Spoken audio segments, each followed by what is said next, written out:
Hi there, everybody. This is Mark Bromley with the Yoranthium book series, artist and author. And today I am going to show you the AI concept collaboration for the Depth Dwellers. And it is actually pretty much on par with what I had designed within the book and which I've also designed in my drawings. It's actually pretty good. The AI has some struggles. As you can see, here's a big giant mob. It's supposed to be a catfish looking thing, but they started putting shark heads on them. A lot of them are like disproportional in size. You can't get the size or scale right. I think it's the AI programs that I'm using that are just not simply getting it right, and or I have to give it more prompts to actually truly get everything in better perspective. But it pretty much sees the depth dwellers the same way I do, and it keeps cutting off their tails. I guess adding the tails is a big deal. It's more problematic, so it doesn't do it. But some of these figures, you can see they got 5 fingers but 3 toes. So the AI still doesn't understand several organic elements. It just creates what it sees based on likely a list of swatches that it has and how it understands what I asked it to do. Um, so there's a long way to go here, still peeking and tweaking. And yeah, I think I can draw all this pretty fast, just as fast as the AI. So yeah, my creative ability is still beyond the AI's capacity, even though it does the pictures a little bit quicker. It doesn't really capture the imagination of a creative mind. And I think that's something that the AI wants to do is understand the human creativity factor, the ability for humans to be creative. And I think the AI doesn't sees that as a big challenge because here it is again, another. I had him put the depth dwellers in a group towards the final end of the whole series, and well, we got some tiny ones, so they look like little babies. And I guess these small ones are about human sized compared to the big one. They're all about the size of the big one. So, yeah, we have a small army of smaller ones, human sized ones, around the actual normal sized one, which is roughly giving you a good idea about the scale and size of the depth dwellers. And here we got the interesting feet again, more like a tree stump kind of elephant kind of looking thing. Got the hands there being balled up in fists, which is a little easier to render. Uh, but yeah, this is actually doing pretty good. They put the loincloths on there and the spears, not exactly the way they would normally look. Of course, they're looking at them as like brown leathers because they think it's on land. But this is under the sea, so there'll probably be like gray skins of other fish and sharks like creatures and the bones thereof. But well, that's okay. This is actually working out pretty nicely. It's still trying to turn the heads into shark heads instead of catfish looking heads, but that's all right. It's fine. And here we go. A lot of shark heads. Shark heads again. Okay. And sharks are razor mouths. That's what they're called in the book. Razor mouths. And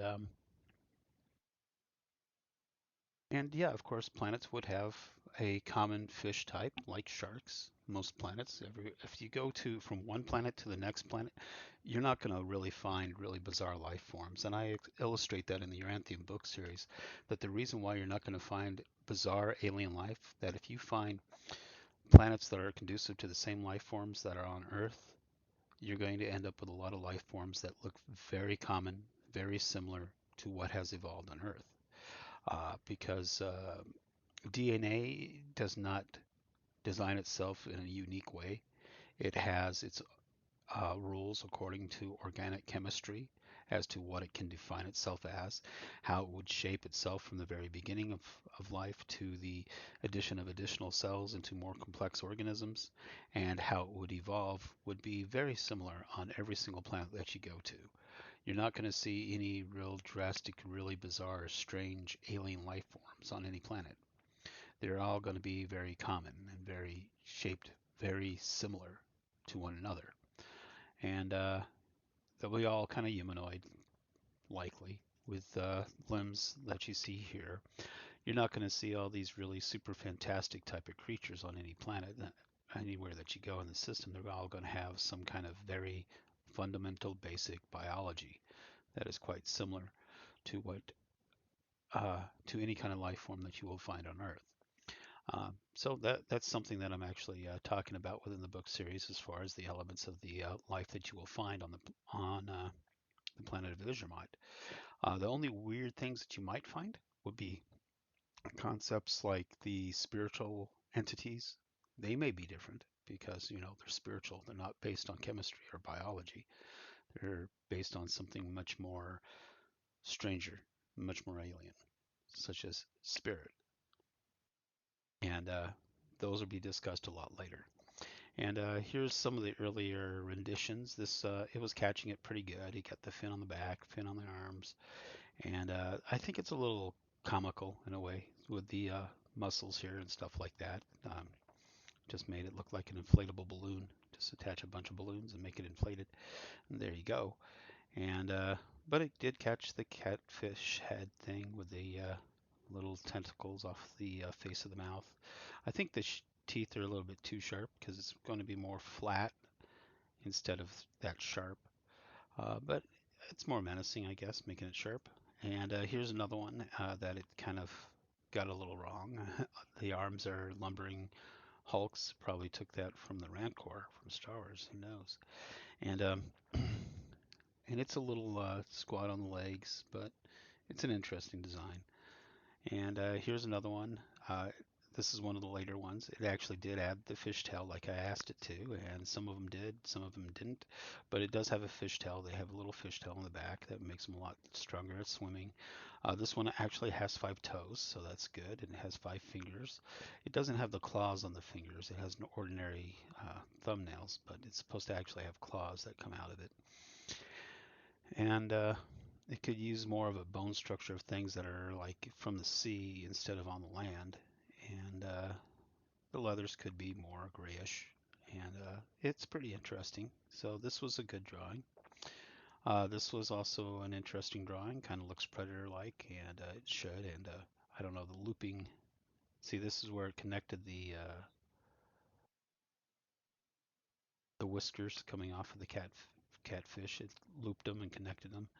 Um, So yeah, we're not getting a 100% comprehension of the organic structure, but it's still doing a good job. It still has the depth dwellers looking like what they should normally look like from the novel and the book idea and the t-shirts that I created. So we actually see that we have created quite a fantastic set of pictures. We have an army, we have a bunch of really fascinating appearances. I don't know, you tell me, which ones do you like the most? Which one do you think actually represent the depth dwellers beyond my earlier sketches that I left in the Sea Elf book, the creation of the Sea Elf book mythos? Here's another interesting one. It's a little bit thinner, it's a little bit more understandable, but I don't know, looks more human, I suppose, in this image. Here's one where it cut off the legs. It got the tail, but it cut off the legs. I guess you could have this type too. Why wouldn't they be a little bit different? Have some kind of these uniquely formed creatures like that. And this one looks like a hulking behemoth. This is before I added the spears and the loincloths. And you can see it. It put these big ears. I had to tell it that it doesn't have those kind of ears. It just has little holes for ears. But when I was describing holes for ears, it actually put holes in the skin. We see duplication of eyes on this one. And pants. They don't have pants. I don't know why they gave it pants, but they gave this one pants. So, and here's another one. This one is actually one of the best ones that it came out with, and this almost got it down right to exactly the way I was drawing them. So yeah, I guess the AI understood me pretty clearly on the depth dwellers.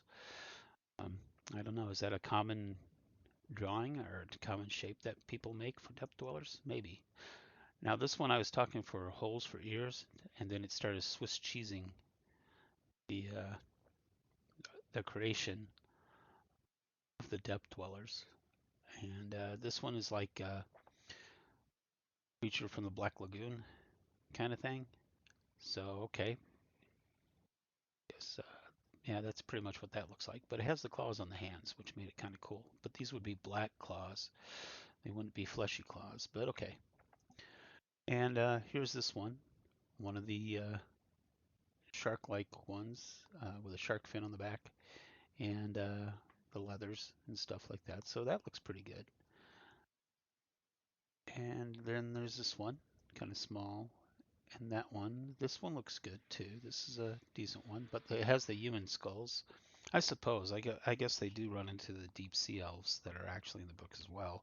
So maybe they would have a couple of deep sea elf skulls in their big pile of things. Possibility. And here's the one with the multiple holes, the Swiss cheese one that I was talking about.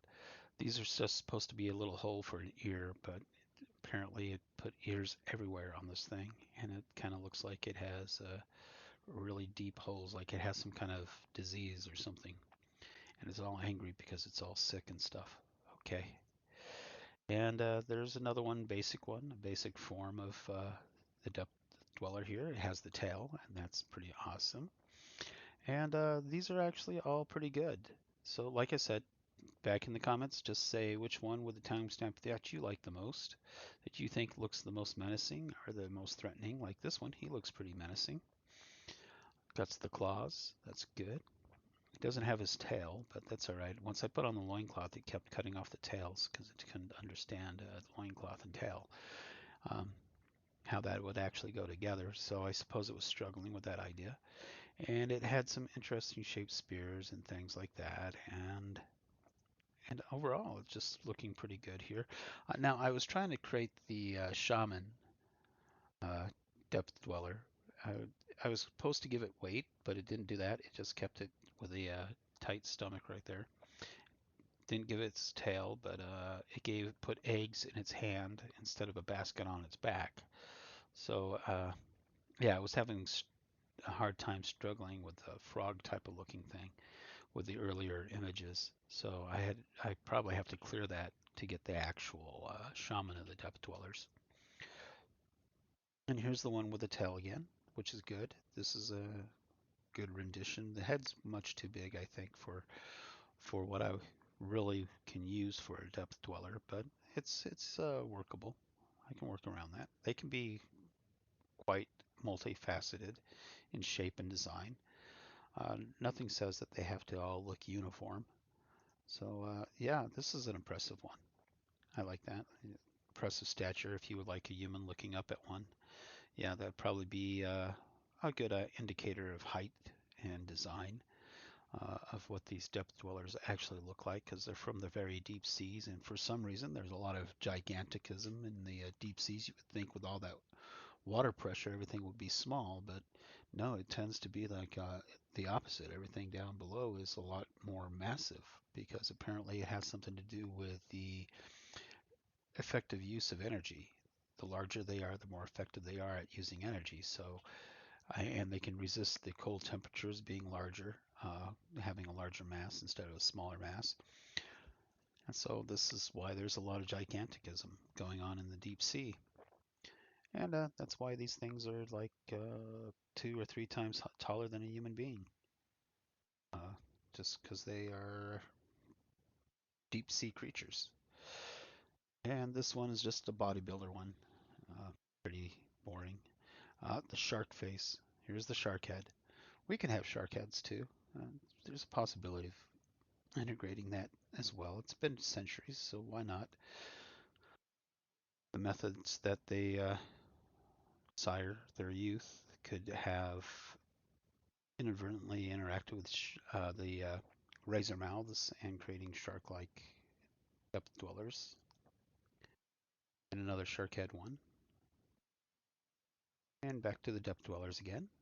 And he only has 4 fingers. Yep. So that means it's getting back into the fantasy zone.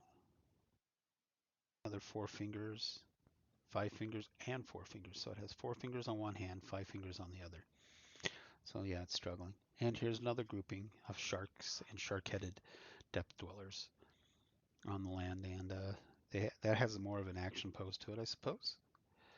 And here's another group, and it's still kind of sharkish, but it's getting back down to the catfish head look like image. It still cuts off the tails, but that's all right. The tails are complex. And the tails are gone on this one too, but here we go. Another action photo of a bunch of depth dwellers running around. And more depth dwellers. Shark heads, shark head depth dwellers again. And we got a nice, interesting pose here. I guess if they were all swarming a gate, they'd be all looking pretty menacing. And yeah, that's the depth dwellers. So tell me which ones that you liked. We can go through a few of these and decide which ones are actually even better because they are fantastic looking depth dwellers all over the place. And that's what the depth dwellers are. With AI, they captured my imagery for the AI pretty well. So the AI is cooperating pretty well on this one, except for this where it's Swiss cheesed and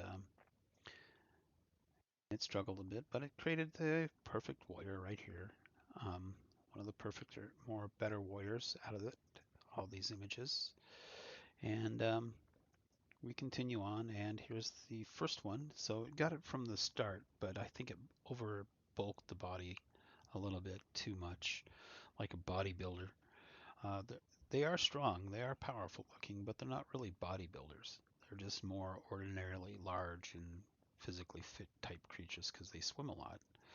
So yeah, of course, that's their primary mode of transportation, swimming around. And we got quite a few good images, an army of them, various sizes and shapes. So I hope you like the images of the depth dwellers. I enjoyed actually posting them up here for you so you can actually see quite a few of them. And that's about it. So I'm Mark Bromley with the Yoranthium book series, and if you really want to get into a really thought out and really effective book series, get the Yoranthium book series. Go to yoranthiumbromley.com. You can order it through Google Play. At least they actually